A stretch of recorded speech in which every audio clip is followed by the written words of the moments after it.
আছে ঠিক আছে আপনারা হ্যাঁ ইনশাল্লাহ ইনশাল্লাহ। আর আমরা এই যে হ্যাঁ এখানে কোথাগাড়ি ওখানে মাদ্রাসা মাদ্রাসা আছে, তারপরে ফরিদপুরে ওই ওই মাদ্রাসা আছে।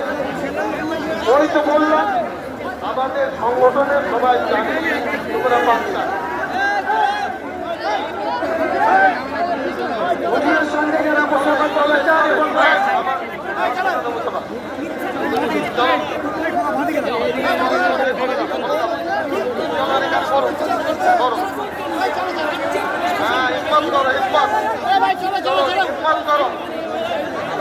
চলো চলো ধীরে ধীরে ধীরে ধীরে পুলিশ যেমন